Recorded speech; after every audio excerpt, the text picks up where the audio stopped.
Howdy, everybody. Bob Tallman for No Spin Rodeo.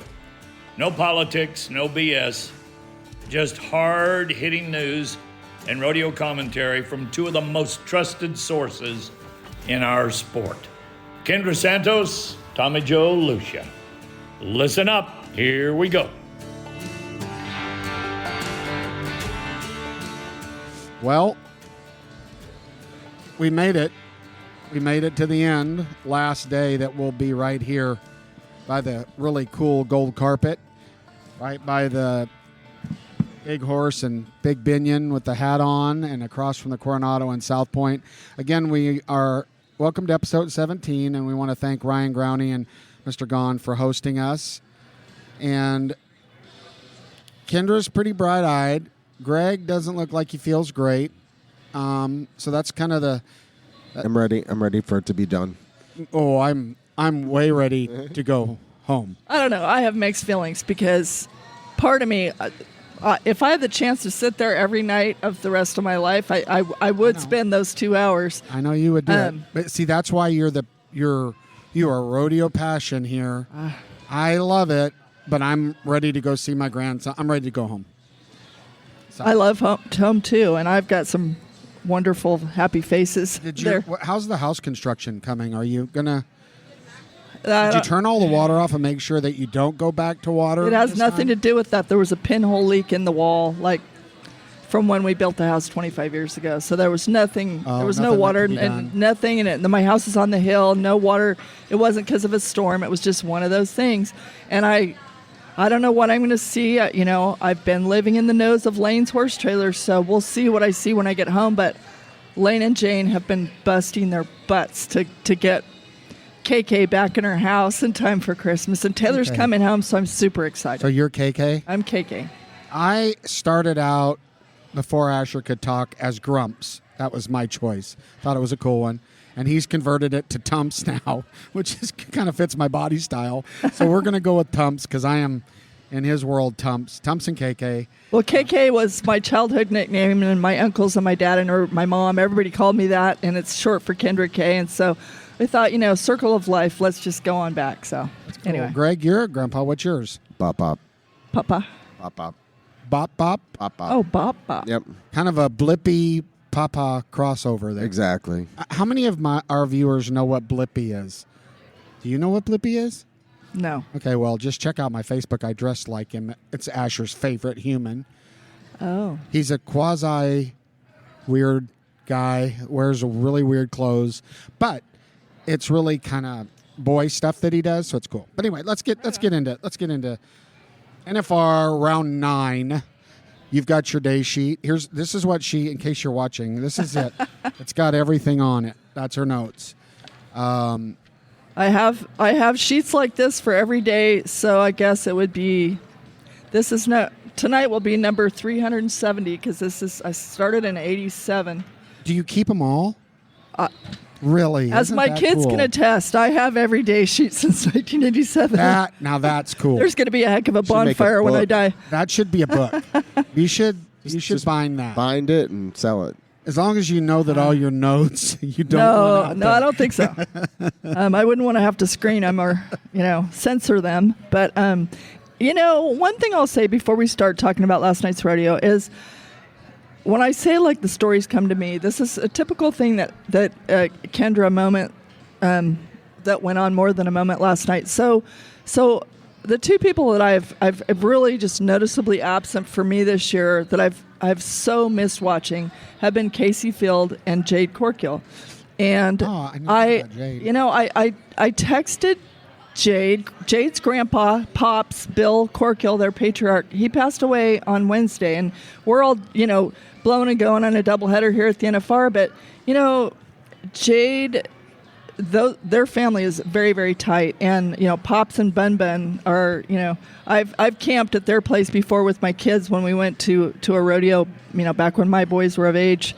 But he died. And for a family to lose their patriarch, that's big. And I have two 85-year-old parents, so, every day is a gift. But so I text Jade, I really miss seeing you. And not only did, we talked about Pops for a little bit in our text exchange and how, Jade, the things Pop taught him about life and the things that he now wants to pass on to his 3 sons and the things that matter the most. And perspective also about, not being here. He's a 13-time, and NFR qualifier and one of the co-owners of the 3.3-second world record. No, there's no conversation about healing goats without Jade Corkill's name mentioned. So out of this conversation comes, I'm like, how you doing not being here? And he said, at first, right before the rodeo started, he said it's a little harder than I thought it might be. And now he's like, I'm fine with it. And it may or may not, I'm guessing there's some perspective that comes with losing your patriarch about the big things in life. But here's the smoker that comes out of this conversation is that Jade's not going to rodeo anymore. That I'm like, what? Really, he's done. That was not what I expected to come out of this conversation. And his feeling is, he's had his fun, and his oldest son Colby wants to do it, and he wants to be there like his parents for him to do everything under the sun to help him get there. And so his plan is not to show up at Odessa and Denver and San Antonio and Houston. Never say never. I mean, things do every once in a while change. But as of right now, he says he has total peace about not burning up the roads anymore. That's cool. That's cool if it's not your identity and you can't walk away. And I think that's the case with Casey. Now, Colby, how old's he? Colby, gosh, I shouldn't say it. My guess is he must be 12-ish just by his size, but I don't know exactly. Yeah. But he's coming on, and really cool is out of the blue. Everyone, I got a video of Clay Cooper, everyone's hero amongst healers, heading at a roping for Colby Corkill. That's the kind of stuff that's happening now. It's Circle of Life rodeo family stuff, but it's really, really cool. Anyway, that's a big deal. So, did Casey did you connect with Casey? A little bit. Casey is blowing and going with his next chapter. And if you don't think that Casey Field isn't going to be a super achiever in the next phase of business and life, he's applying everything that sent him to the top. That he's not going to be outworked or he's not going to be outthought, and he's putting that into some new ventures and going all in. And he didn't show up out here to do some things he needed to do here until Saturday, the first Saturday, because he's got so much going on at home. So good for him, Yeah, not fantastic. to mention his family, which means everything, just like Louis did to him. So really cool. You want to just dive on into the rodeo and the third round win, 87 points for Rocker Steiner. Yeah. Again, I think congratulations, Rocker. You can see that horse really fit him, right? It fit him. But that was, I think, in my opinion, one of his best rides on a horse that maybe he would have had trouble with a year ago, even on the corner. And so congratulations to Rocker. Well, and remember, Ty Murray just said to me within this last few days, I have never in my life seen anyone work as hard at his craft as Rocker Steiner has at his. Never anyone ever. Really? That's pretty tall praise. I didn't remember you telling that. Well, I may or not have said it, but it did happen. And so, wow. And you wouldn't. It's not like, he just lucked into this, dynasty family and, just showed up, from his wakeboarding days and just scooted on over into the next arena. He worked his ass off. But that needs to be said. Yes. Because people's perception, right, of this package needs to know that kid, it's not by chance that he's right. He's gone all in on his, on his getting there. So there's that. And then worthy of mention, they spotlighted something that's never happened before that happened here last year. Last night they spotlighted the Butler family, and 3 generations stepped forward to be recognized. That last year here, the first ever trifecta of bareback, saddle bronc, and bull of the finals, they swept it last year here, and that was recognized last night. And that was a cool moment with 3 generations of Butlers out there in the arena. So that was cool. Benny being the assistant general manager here, right, the finals. Right. That's cool. They're a legacy. That's a legacy group for sure. That's still shining. And I mean, his son, his sisters, his grandpa, his uncles, generations of all-in rodeo people. I still miss Kirsten and think that HV should have something here on the record. Here we go. Fair. Okay. Cody Devers. I always say Devers. The announcers are saying Devers. I'm not sure. It might be like Hedeman, Hedman. But, that guy, he's at his second NFR here. And his first one was absolutely miserable because he had a torn pec and people were ripping him like, this guy can't bulldog. How did he get here? And he was so physically impaired that it wasn't even fair. And so here he is. And he's kind of had a miserable, first 8 rounds. For him to win the round last night, 3-5, that was really, really cool. And he did make a horse change. We talk about horse changes and sort of like whatever it takes. And you get to the later going and he got on a horse they call Baby. And it was really heartwarming to see that for someone who's had pure hell here at the NFR 18 times in a row. Yeah.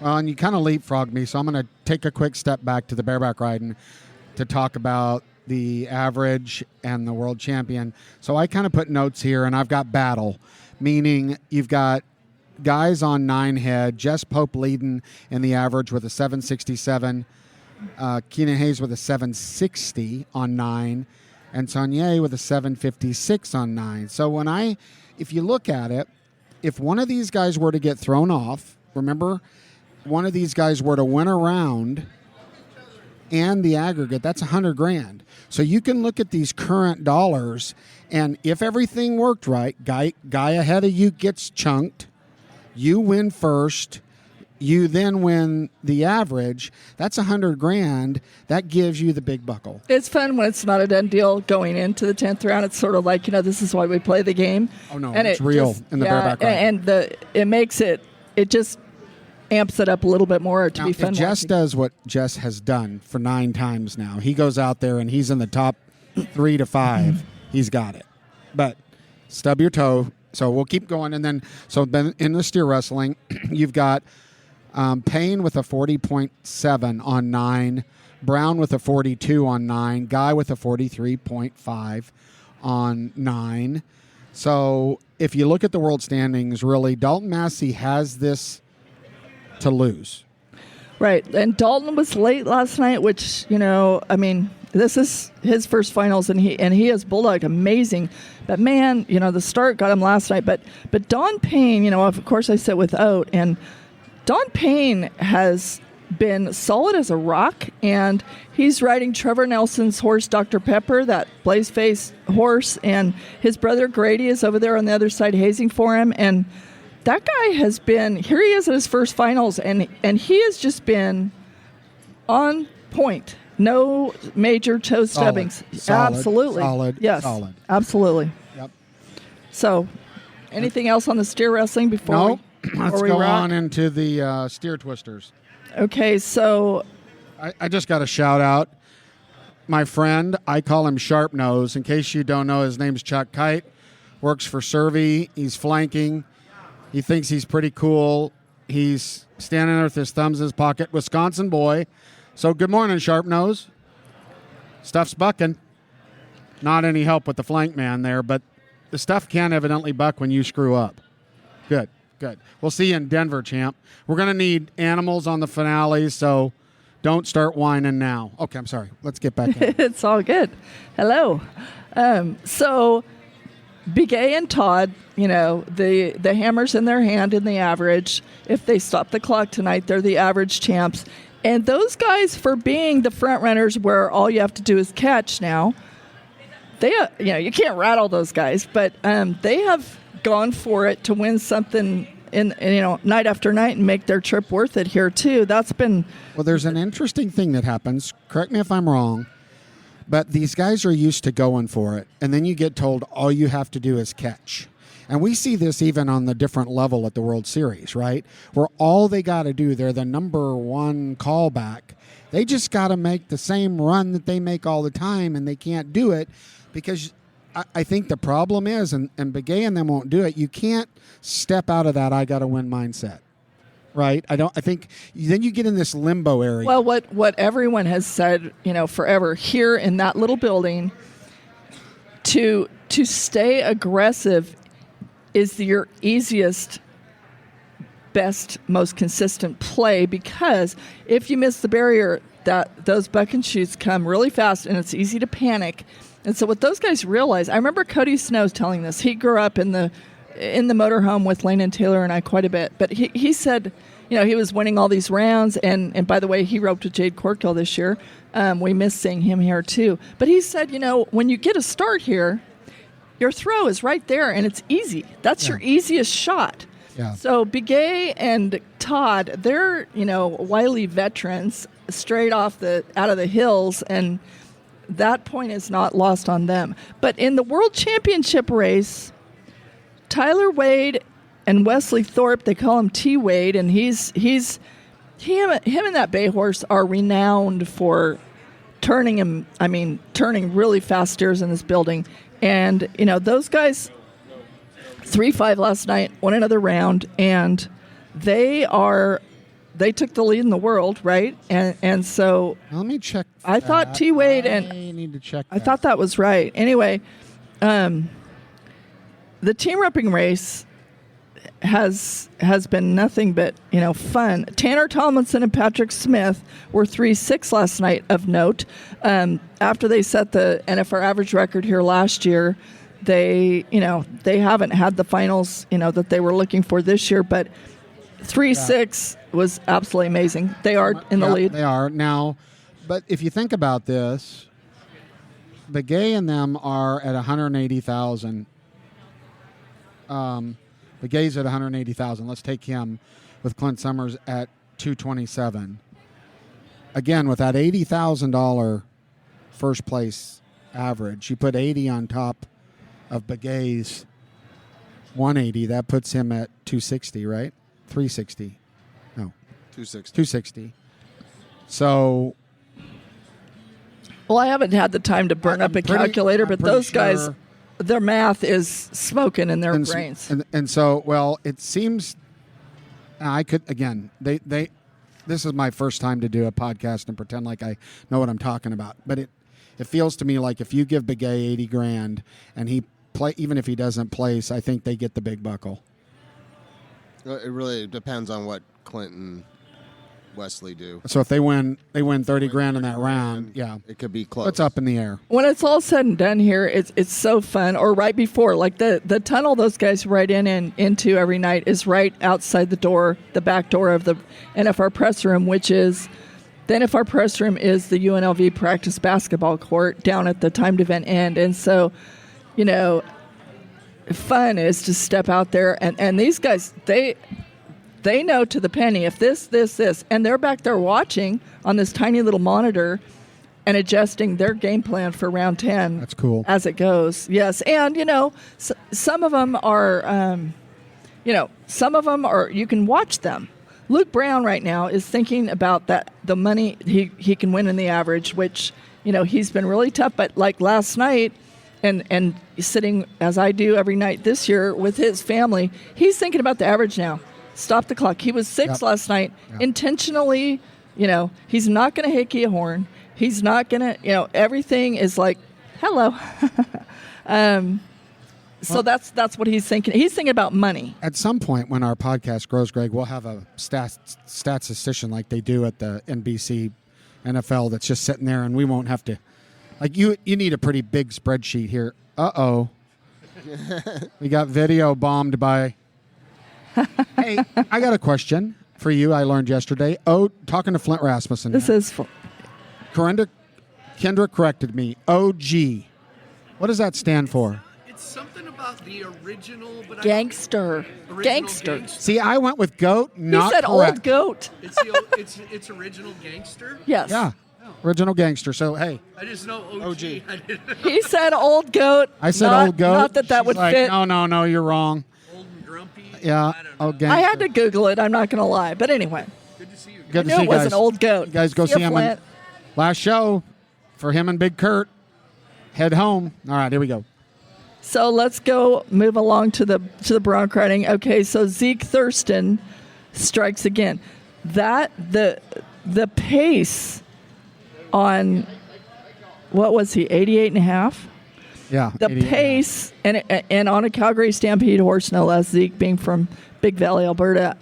The pace of that ride was so cool to watch. You know, those guys, it's like they're That wasn't the coolest thing about that ride. Well, to me though, sometimes it's, there's big lunges and the fact that those guys have to adjust to be the best dance partner with that horse to show it all off.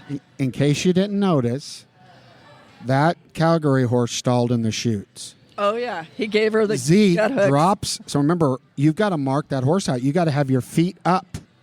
He drops his feet down to the belly of the horse, cowboys up, gives him a cue to let's go. The horse busts out. He marks him out. That is cowboy-esque right It was there. ranchy. That is real. Yeah. And let me tell you, he's got. I don't think you're gonna. He is just there, right? Yeah. Now, of course, if he gets bucked off, he's got issues, but I just don't see that happening. Yeah. No. Yeah, he kind of has the hammer in his hand. He's cool. And he's in the lead. Okay, so after 9. So in the average, you got Zeke with 776.5 on 9. Brody behind him with 771 on 9. And in the world standings, Zeke's at 375 and Newman's at 344. So you want to sit in Zeke's seat right now. Yeah, And what did he say last night after this all happens again? Oh, I'm just drawing good horses and making good rides, all in a day's work. So Yeah, well, pretty cool. He's been a cut above, and it's showing. He Yeah, really has. yeah. He's been really, really great. There were a couple things. Lefty Holman's horse fell on him, and then he took a re-ride and was 87 and a half. That was that was pretty great. cool to watch. I'm sure he scuffed up those white boots, but that was cool. And Leighton Green, he was 66 and a half, but that guy's soared up in a big way. And, kind of like Oren Larson, although Oren didn't look as sore last night. It was like Oren, what did he go to rehab? Something. I mean, because he looked totally different. I know. There's something here, and I don't know, but there's something here that the Cowboys have been telling me that they have like 2 free passes to some place where you can get an IV. Yeah, that's that. They got it at Rodeo Rehab. You can buy. Okay. They'll come to your room for a fee. Okay, And and hydrate you. But I don't know what the new definition is, but the buzz with the Cowboys is I got the Jesus shot. And I don't know exactly what that means right at this moment, because in the past I've heard about that. When Jake Barnes got the, quote, Jesus shot, I asked Tandy about it. Again, I have coffee with Tandy right before the rodeo every night in the press room. And when I asked him about that 5 years ago, before Jake, when he was hobbling around, before he got his knee replaced, and Tandy, the definition at that time of the Jesus shot, he said, do not do it. It will wreck your liver. Hi, Billy. Billy Upbauer. So maybe there's a new definition, I'm hoping, because what Tandy was saying was you're not supposed to put anti-inflammatory medication into your bloodstream. So maybe there's a new safe version of calling it that, but interesting wording. This is the first time I heard about the Jesus shot called that way. Was Sage's dad. I saw Mr. Kimsey in the hall, and he's having some problems with his back. NFR Barrelman, right? Yeah, back in the day. Barrelman. Yeah. And he said he was having some problems with his back. He said, I got the Jesus shot. It didn't do nothing for me. And so, again, it'd be interesting. We'll have to research that. We'll have to find out what it actually I'm hoping that there's a safer, new, modern-day version. Because I thought maybe it was they can put the stuff in your joints that rehabs them now, that they get from umbilical cords. Do you know The stem cells? Yeah, the stem cell. I was thinking all along maybe it was that, but I don't know. The Cowboys have kind of explained it to me over time as sort of like a mainlining a horse with Banamine. Banamine, maybe, they just kind of feel, it just kind of feel a little bit better. It was like a Jesus shot in the day. Yeah, I think Banamine is for horses, but Codiol may or may not have applied it to humans. But anyway, okay. I did Butte. and it works. Okay. So I don't know what that does to your liver, but we'll keep rolling. So, okay, Weston Hughes and Tuff Cooper won the tie down last night. They were both 7-1. Weston Hughes is a hustler, and I heard Joe Beaver call him the Tasmanian Devil, and that's a fair.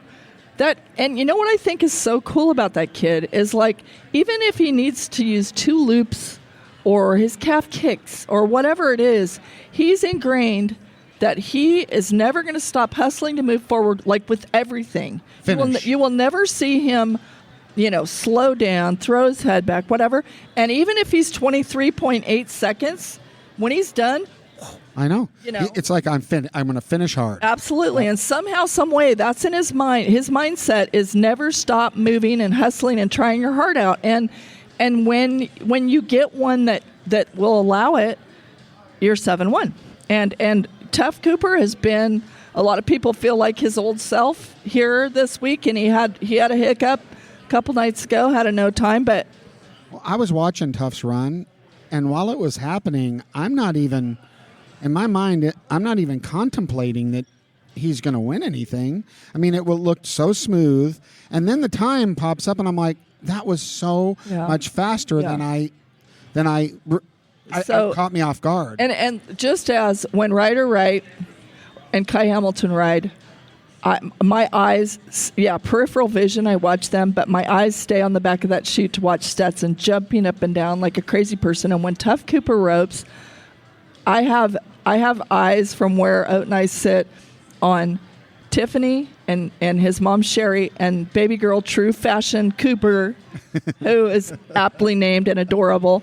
And I also, right kind of off to the left, back behind the announcers, I also have eyes on Pops, who is, Super Looper Roy Cooper. Right. And it's really cool for me to, having seen Tuff grow up and the relationship with his dad, when things go right like they did last night, and when those two just make eye contact, it's really special. Right. And Roy does not clap if it's not earned. And to see him clap and just the joyous, smile on his face, and Tuff to just kind of look at him like, Pops, we did it. That was fun. Well, and so you've got in the average, Haven has got a 68.7 on 9 head. He was 7 and again last night, by the way. Those guys, him and Riley are nails, and it's those two. Riley right behind him with a 72, and we're talking about the average here on 9. That's a little bigger gap than I anticipated between those two for the average. And then you look at the world standings, and coming in here, you almost had to bet on Riley all the way. And all of a sudden, I've got big notes battle. I mean, Haven and Riley, you got Haven at 388K for the year, and you got Haven at 332. It is not even close to over. It's cool, and Haven is just dialed in his mind. Like he is zero back down. Like he's fearless on night after night after night. Remember, he was winning the average when he set a new NFR record at 6'4", and here he's 7'8" again last night.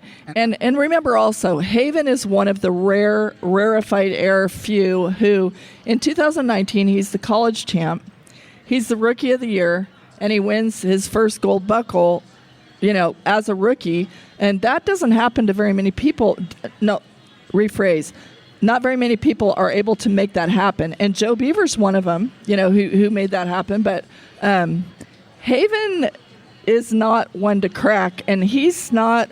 I enjoyed Brittany and Garrett Tanazi and Haven and Shelby, his new world champion breakaway roper wife, or not a brand new wife, but brand new crown champion. In 2021, Oat and I left here, and we were headed straight from here to Texas for the Cowtown Christmas Rodeo, and I am a iced tea freak, so we stopped at McDonald's, which I love to whip through.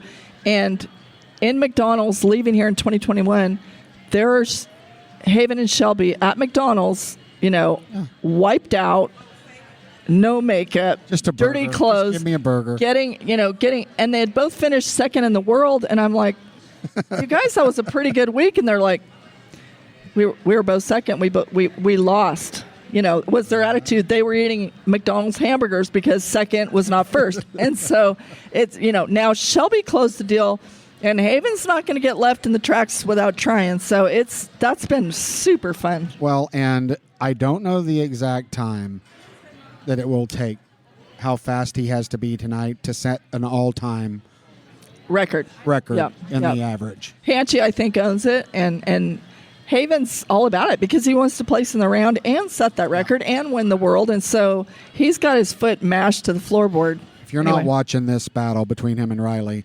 Riley has done, again, we are watching these young guys mature in front of us. And I'm a Riley fan. I really am. I am too. He's one of my favorite. And so I just, it'll be nails tonight. Yes, nails. Absolutely. And Riley is roped so smart this week too. And so, more power to the both of them. Shall we scoot to the barrel race? Fast. Cassie Mowry. Fast. Okay, so how fast? 13:37? They were fast. 13:37. Yeah, the very last. Brittany goes very last and it's 13:68. So we know that Brittany has it clinched. Yep. And I'll also say, again, it's been sad that Tacey Matthews, star Horse of the Year, Pop Rocks, could not make the trip. But she's been running this little Palomino Stoli most of the finals. She's 5 years old, and all I can say is that sitting next to a Bulldogger, Oat wants to run Stoli by some steers, and so well, I can imagine. As my old dad, who's a horse doctor and cowboy, he's like, a good horse is a good horse, and I promise you, just as the pickup horse of the year that Tyler Kraft owns, Baby, is a head horse and a barrel horse, Stoli could be every kind of horse that you could want. So, but Cassie Mowry, we already pointed out that she, the last couple of years, has gone to 20-something rodeos to be here. The horse she's riding here, Force the Goodbye, that's the registered name, Force the Goodbye. She calls him Jarvis. This is his third rodeo ever. What's interesting about her, if you read up, she wins all derbies, futurities. This rodeo's one of multiple platforms that she focuses on. Right. So, and 2 in a row for her. But again, they're still doing the same thing, right? It's just here at a rodeo, and she knows what she's doing, and a trainer. It's interesting to me. I think that I have a little bit more. It's not fair to say respect, but I root for those people that are riding a horse they trained. It's very cool.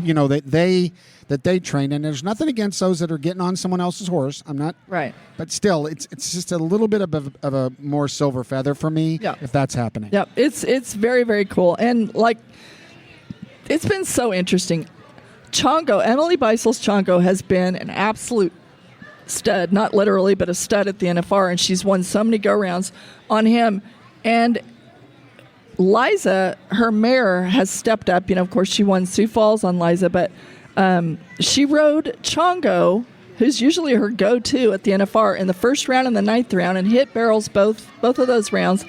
I would bet just about anything that she'll be back on Liza tonight. But when you also have, more than one layer in your herd, and we saw it with Brittany Posey Tanazi on Wednesday when there's a doubleheader, bringing in Birdie, giving Benny, the morning off. So Benny's made 9 runs. She'll be back on Benny again tonight, but she has now placed in all but 1 round, I think, and is dominating the average and has already won the world. So, and we also got if I saw the graphic right, and I did not look this up, but I'm pretty sure Lisa Lockhart, either last night or with money tonight, is an all-time. You're right. So last night, Lisa and Levy strike again for some good money. She passed Sherry Servey on the all-time earnings list, and there's this trio of the ultimate elite, right? And so now the order is, and these are the only 3 that are over $3 million in earnings. But now Lisa just moved to number 1 in all-time barrel racing career earnings. So she's number 1, Sherry's number 2, and Brittany's number 3. And so also, if Brittany is 14:16 or faster, she's going to set a new NFR average record tonight. And so And the odds are excellent. Oh, also, Brittany took the lead in the Top Gun. She passed Kai Hamilton, who bucked off last night. Oh. So there's that also. And I mean, she's got the commanding lead in the average set to set a record. But on the Top Gun, to be clear, you don't get a free truck. You get a $20,000 voucher toward a new truck. that buys the tires and the rims. For real? Okay, well, there you go. $20,000 on a $80,000 truck. Cool, better than nothing. Better than Absolutely. nothing. Now, here's what's interesting for me with Lisa. That kind of career success and no world champion. Isn't that interesting?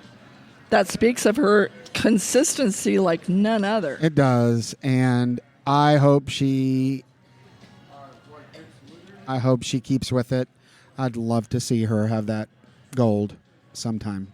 I'm sure there's millions that would, but I did not realize that till last night, and I was like, wow, to be in the top 3 and not have the big buckle, right? I mean, It's amazing. It's amazing. Really, it is, because Sherry's got 4, and now is this going to be 3? This is 3 for Brittany, so that is. And also, Lisa's the nicest. She's so gracious and happy for everyone. She's always smiling, and she's like, she works so hard, as do they all.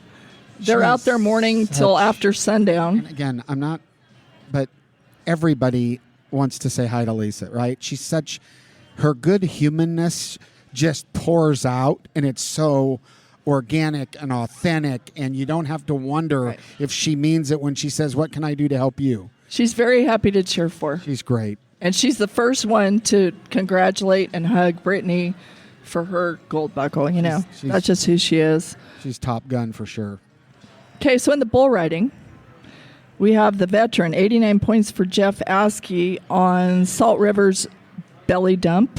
Jeff Askey is the oldest bull rider here. He's 35, and I think he's got 4 years over the next oldest or something like that. Definitely the veteran. In the locker room, but so what we know from seeing some of the fun videos that we get to see outside of the arena is like in the locker room, in the bull riders locker room, Jeff Askey is sitting there with the same look on his face when this, I don't even know what you call this crazy music these kids listen to. But anyway, the same kind of look on his face as Tim O'Connell has in the bareback riding locker room when Jaco Roper is in charge of the jukebox, for example, right? So it's, and Jeff Askey, he's had a hip replacement and come back from that. I mean, that's, 35 years old for a bull rider, and you've had your hip replaced and you're taking a victory lap at the NFR is pretty cool.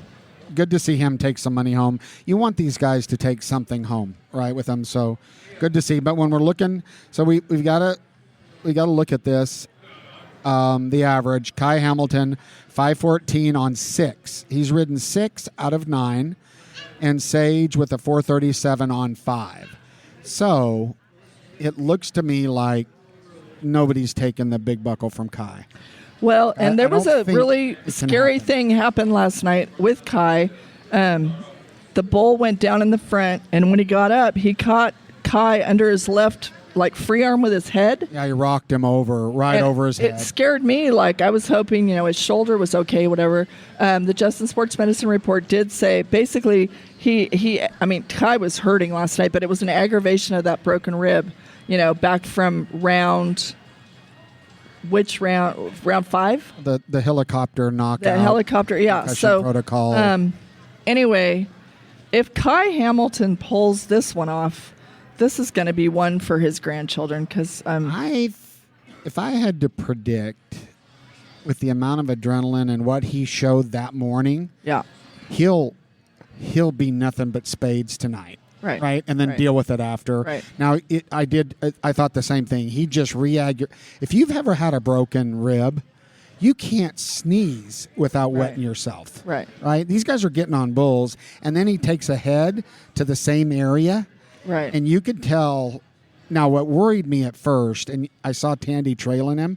Well, we all know about ribs, right, Yes. in history. Yes. I saw, and that's all I'm thinking when he's heading up that Let's tunnel. just say it. We're talking Lane Frost, Lane, right? Yeah, Right. and when you Pierced see a his guy heart with a broken walk, rib. walk, and then go down in the tunnel, my Right. heart just Right. panicked. Right. And maybe that's not needed, but it scares the daylight. You can't out of me. help it, especially if it's sort of like PTSD for those of us who've seen things like Lane Frost die in Yep. front of our eyes. And so, for I'm glad sure. it's just aggravated.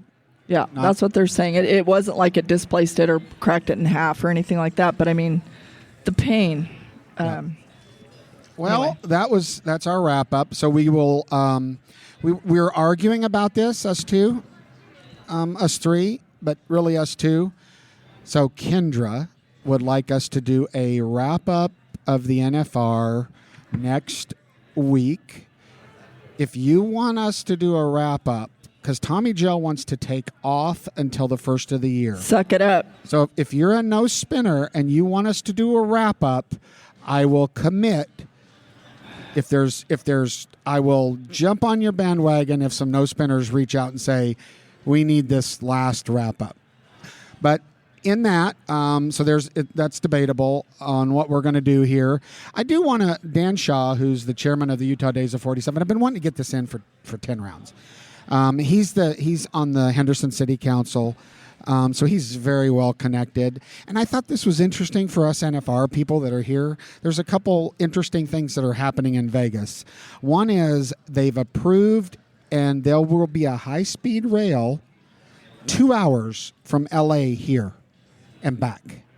So 2 hours one way. So what a way to come to the NFR if you can jump on a train. It's cool, but I don't know how many NFR fans live in LA. It's the only thing. Like, I live hours from LA, so it won't help might not somebody make like sense me. to But some. I mean, it's super cool that that's going to happen because if nothing else, it'll help with the traffic for all the rest of us. And if you were wondering about the construction on I-15, I have a date of completion. So it should be done in 2035. So About as long as the NFR is scheduled to run out. So that's as long as the contract extension. And the other cool thing is, as Vegas is showing their due, the A's baseball team are moving to Vegas. New stadium to be built for the A's. So those are kind of big things. That's kind of a big deal for me as a girl who grew up going to A's games with my grandparents. Yeah, so they're coming here, and they'll have the Raiders and the A's here in Vegas. Oakland lost everything. Yeah, well, have you been to Oakland? Yeah. Yeah, I mean, sorry. I know. And listen, it's proven now. If you look at that bridge, right, for the NFL games, this is a perfect place if you're a fan that doesn't live right in the home seat of your favorite team. You come to Vegas for 2 days, you stay in the hotel, you walk across the bridge, you experience it. They've got a model here that's working. Yeah, you get your money's worth in 24 hours in Vegas, that's for sure. That is good. Well, so I wanted to just take one chance and ask both of you, all three of us.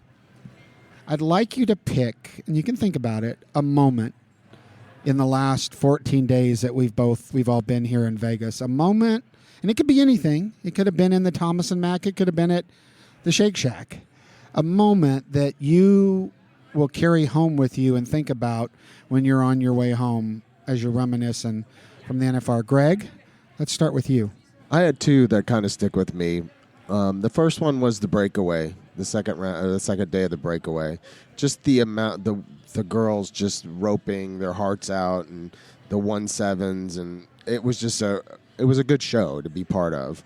The other thing was when your brother got his, announcer of the year, and just the being part of the inside of that and seeing how you reacted to it and the way he handled it. I was thankful to be part of that. That's cool. I'd love to name two also, but to comment on yours, the breakaway. I was there that day on the second day of the breakaway finals to cover that, and it ended up I ended up doing a pivot instead of covering. Shelby Boisley Medja winning her first finals, ended up, breaking the fact that there was a live shooter on the UNLV campus. And by the way, Shelby's getting ready to rope the second day for a gold buckle, and her husband's on lockdown at Grand Entry practice over at the Thomas and Mack, and there were some, scary moments. Like she was saying yesterday that she and Cheyenne Guillory, who won the average at the breakaway finals, they huddled praying that Haven would be okay over there. So there's that. So my two, I think, most special moments for me, one is that my son Lane and his wife Jane brought my first grandbaby Charlie girl over here just to go to the Wednesday morning performance, and I got to take my granddaughter at my 37th NFR. I got to take her down to the press room, and she got to meet people like Dusty Tuckness, and the pickup man, and some of my cowboy friends, held her, and she was checking out the jewelry on Kennedy Riggs, Miss Rodeo America. That was really, really fun. And then on the most, heart-wrenching moment or whatever was the morning at 1:38 in the morning that I get awakened by a text. The light, and I turn the ringer off, but the light from a text wakes me up, and it's the picture from the UMC Trauma Center of J.B. Mooney, Stetson Wright, and Dusty Tuckness in that room with Kai Hamilton, who had little probes all over his, he didn't have anything and no shirt on or whatever, but those guys huddling up over, being there for him. And then the next morning when Kai rides his bull, and the first thing he does is walk over and touch Tuckness right over, where his heart beats. Yep. That's the one for me. Well, you guys those are good. You kind of stole my two.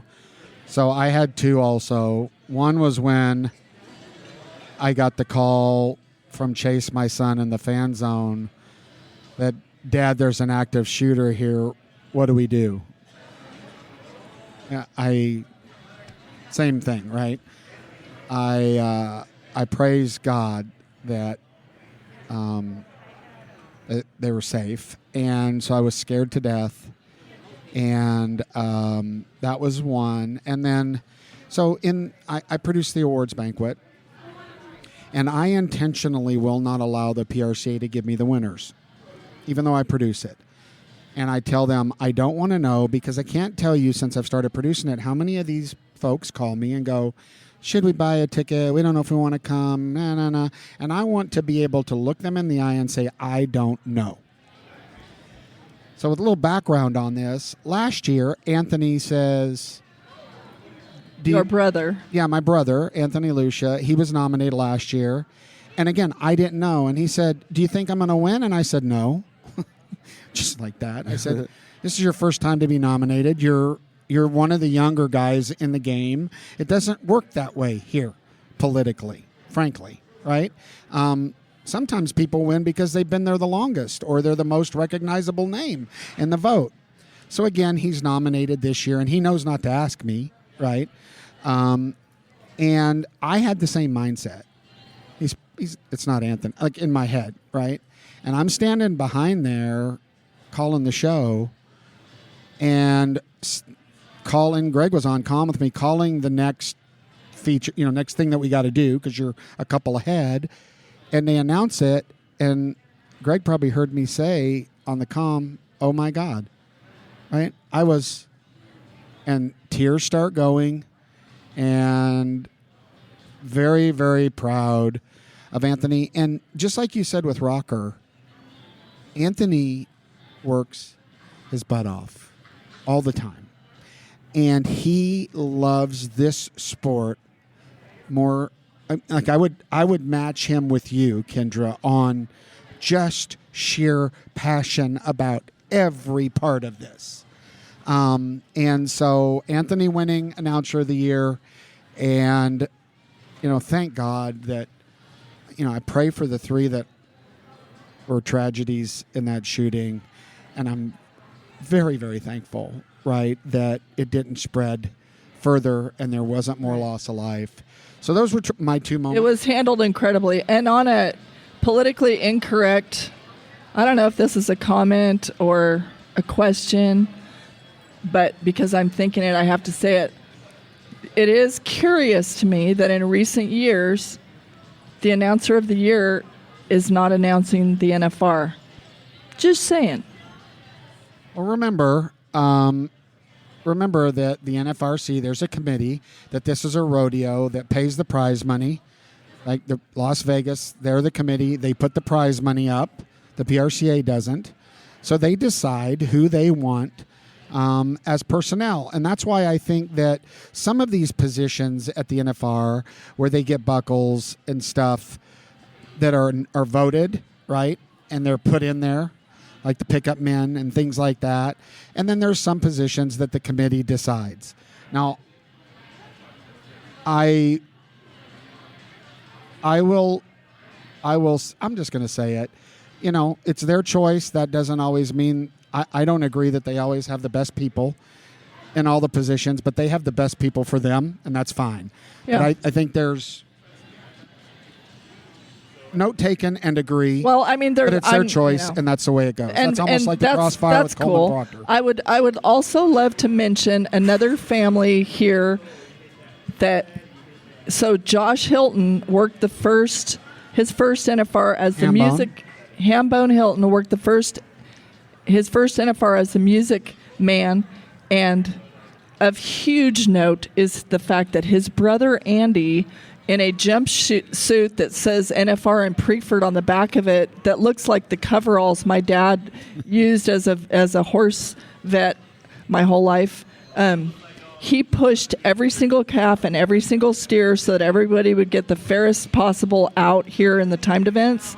And talk about a dirty job. But those two brothers brought a lot to this rodeo. Homegrown Iowa family, right? Start down at the bottom, been a part of that rodeo in Iowa forever, and have been around and willing to do whatever. Yes. And I don't know what Andy Hilton gets paid to push the cattle. I do know, because my son's roped here, that the team ropers, calf ropers, and bulldoggers typically traditionally tip that person. And talk about important. Yeah. You know, I hope he's got a wad full of hundreds, you know.